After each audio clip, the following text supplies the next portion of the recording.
everyone! Aku Sabira Nur Azizah. Aku Haliza Nufazidillah. Aku Alfi Khaidir. Aku Cinta Syafaulia. Aku Hafizuddin Pianur Rahman. Aku Ananda Rasa Fitri. And we are from Gryffindor. Di sini kami akan mempresentasikan hasil analisis pelanggaran iklan-iklan di Indonesia tahun 2023. Selamat menyaksikan.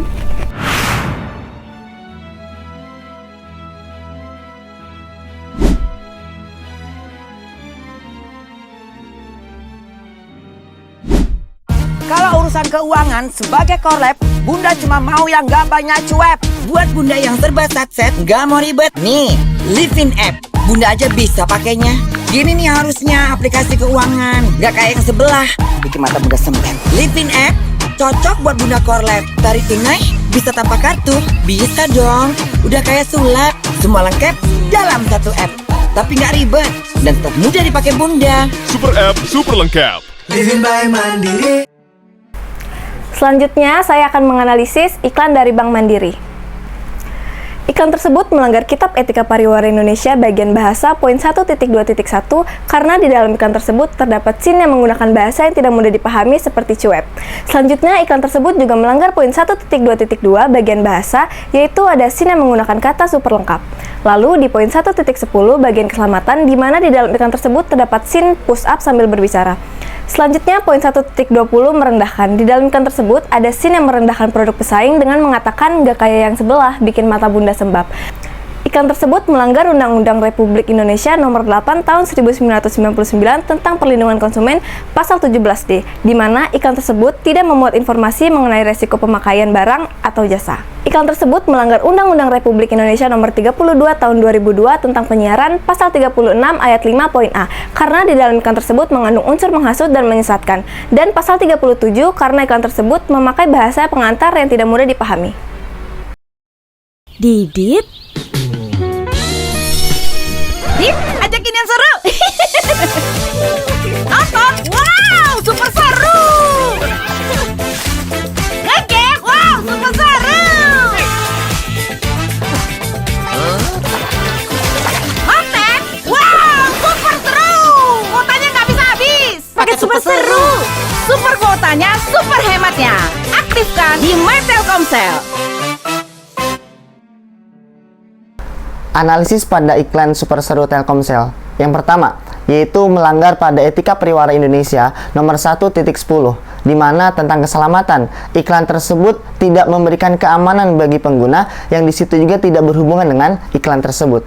Yang kedua, yaitu adalah pelanggaran pada Etika Pariwara Indonesia Nomor 1.12 tentang hiperbola, di mana iklan tersebut memberikan hiperbola yang berlebihan sehingga memberikan salah persepsi. Kemudian yang ketiga, yaitu melanggar pada Etika Pariwara Indonesia Nomor 1.13 tentang masa tenggang, yang dimana iklan tersebut tidak menjelaskan sampai kapan berapa lama waktu masa tenggangnya. Kemudian yang keempat, yaitu pelanggaran pada Etika Pariwara Indonesia Nomor 1.2.2, di mana tentang bahasa, iklan tersebut memberikan atau menggunakan kata-kata super, yang dimana itu tidak disertai bukti yang jelas.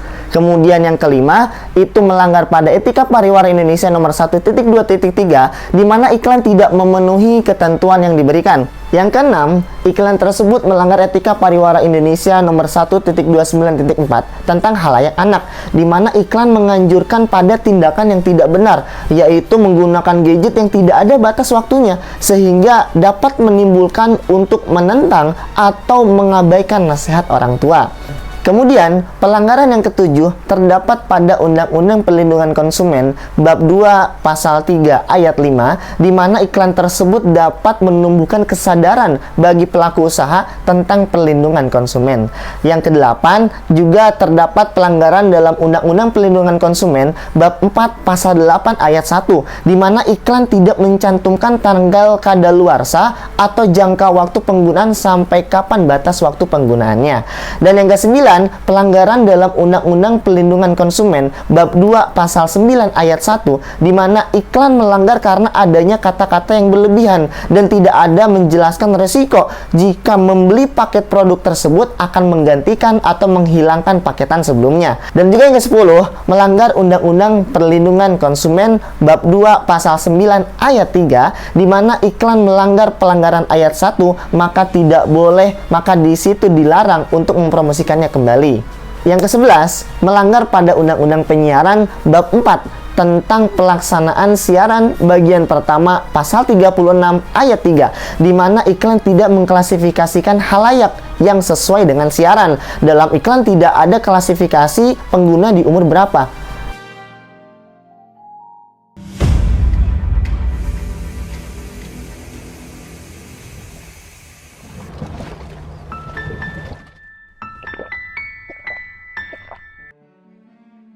Dari iklan tersebut terdapat beberapa pelanggaran-pelanggaran berdasarkan Etika Pariwara Indonesia, Undang-Undang Penyiaran, dan Undang-Undang Perlindungan Konsumen, di mana di Etika Pariwara Indonesia pasal 1.2.2 tentang tata krama, yang mana di iklan tersebut terdapat pernyataan 100% murni.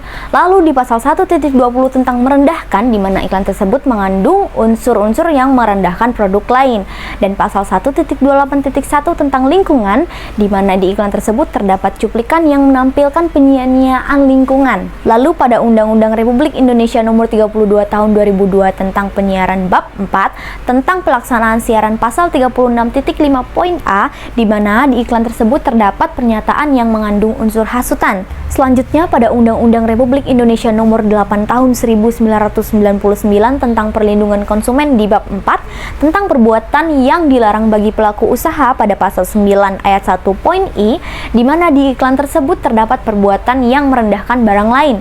Lalu pada pasal 9 ayat 1 poin K, di mana terdapat kata 100% murni yang merupakan janji yang belum pasti. Untung aman. Kamu butuh perlindungan ekstra. Asuransi Rujai itu terjangkau banget. Bisa kamu atur sendiri. Dan harga preminya akan menyesuaikan. Saatnya atur sendiri kebutuhan yang pas buat kamu. Selanjutnya saya akan menganalisis iklan Rujai Indonesia. Dari iklan tersebut, terdapat pelanggaran berdasarkan Etika Pariwara Indonesia, Undang-Undang Penyiaran, dan Undang-Undang Perlindungan Konsumen. Pada Etika Pariwara Indonesia, poin 1.2.2, pada iklan tidak boleh menggunakan kata berlawan seperti ter. Pada iklan tersebut, terdapat kata terjangkau. Pada poin 1.4 tentang pencantuman harga, pencantuman pada iklan itu menyesatkan khalayak. Pada poin 1.10 tentang selamatan, iklan tersebut menampilkan kekerasan orang tertabrak mobil. Pada poin 2.16 tentang peluang usaha dan investasi, pada iklan tersebut, investasi ini menawarkan pembagian keuntungan, tetapi tidak secara seimbang menyebutkan resiko yang mungkin dihadapinya. Pada poin 3.12 tentang hewan, poin 3.12.1, pada iklan tersebut menampilkan hewan yang dilindungi, tetapi tidak bertujuan untuk menjaga kelestarian. Pada poin 3.12.2, pada iklan tersebut tidak mempertimbangkan segi-segi pelestarian. Lalu, pada Undang-Undang Republik Indonesia Nomor 32 Tahun 2002, Undang-Undang Penyiaran bab 4, pelaksanaan siaran bagian pertama, pasal 36 ayat 3, isi siaran tidak memberikan perlindungan dan pemberdayaan kepada khalayak khusus, yaitu anak-anak dan remaja.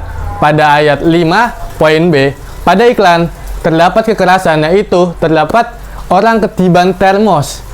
Bab 5 pedoman perilaku penyiaran, pasal 48 ayat 4, pedoman perilaku penyiaran menentukan standar isi siaran yang sekurang-kurangnya berkaitan dengan poin B, yaitu rasa hormat terhadap hal pribadi, poin C, kesopanan dan kesusilaan, poin D, pembatasan adegan kekerasan.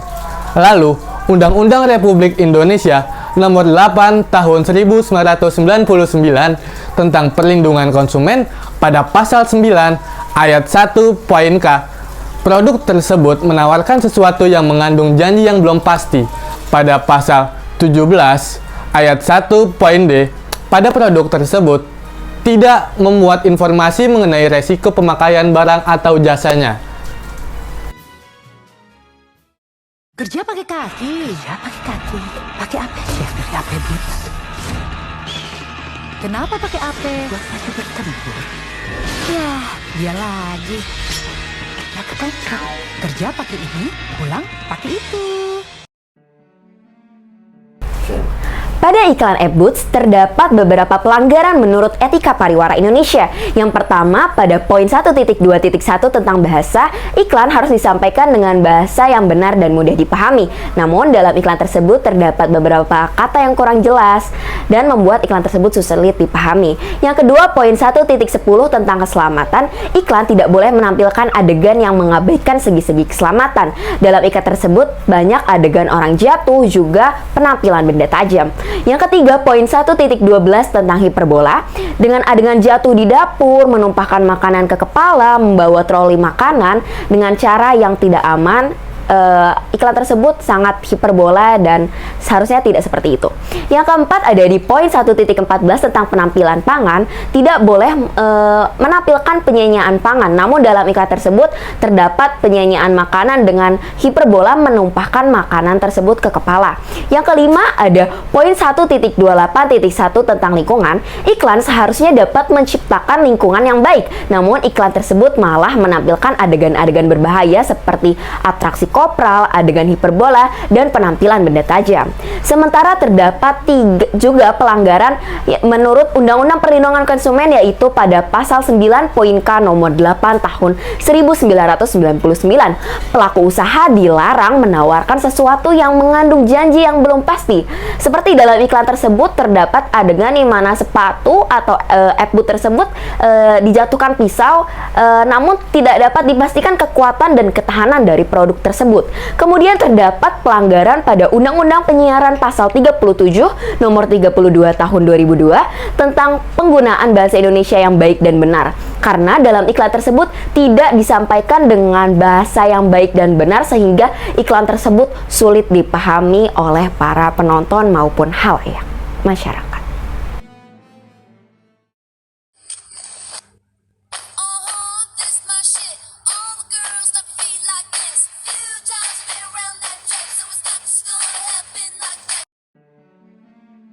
Analisis iklan Ganesha Operation. Iklan tersebut melanggar Kitab Etika Pariwara Indonesia di poin 1.10 di mana iklan menampilkan pengendara motor yang terjatuh dan terbalik, terlempar, kemudian berpindah ke tempat lain. Nah, lalu poin 1.4 yang di mana Ganesha Operation ini menyembunyikan harga dan hanya menampilkan diskon secara besar-besaran. Poin 1.12 di mana iklan ini dimuat adegan jatuh yang dibuat-buat dengan secara brutal. Lalu poin 1.29.2 iklan harus mendukung terciptanya lingkungan yang positif dan tidak memberikan efek negatif untuk orang yang melihatnya. Di poin 1.29.4 menampilkan adegan berbahaya yang seharusnya tidak dilakukan hanya untuk menarik orang untuk menontonnya. Lalu pada Undang-Undang Perlindungan Konsumen di pasal 4 poin 1 hak-hak atas kenyamanan, keamanan, dan keselamatan konsumen. Pasal 7 poin B harus menampilkan informasi yang benar, tidak ditutup-tutupi, seperti iklan tersebut hanya menampilkan diskon. Pasal 19 ayat 1 pelaku usaha di sini harus bertanggung jawab akibat kerusakan ataupun pencemaran. Pasal 20 lagi-lagi pelaku usaha harus bertanggung jawab atas iklan yang mereka produksi. Selanjutnya, iklan ini melanggar Undang-Undang Penyiaran nomor 32 tahun 2002 pasal 4 ayat 1 di mana iklan ini harus punya fungsi informasi yang benar, bahkan jika hiburan juga harus menampilkan hiburan yang sehat. Selanjutnya, pasal 5 poin E, iklan harus menaati ketaatan hukum. Poin I di mana iklan harus memberikan informasi yang benar. Selanjutnya di bagian ke-6 pasal 21 ayat 2, iklan harus mendidik calon siswa yang akan mendaftar ke Ganesha Operation. Nah, dan yang terakhir di Undang-Undang Penyiaran pasal 36 ayat 1, isi iklan harus mengandung manfaat untuk peserta didik yang akan mendaftar. Sekian dari kami. Semoga bermanfaat dan bijaklah dalam mengkonsumsi iklan. Thank you for your attention. Bye. Host with the fans.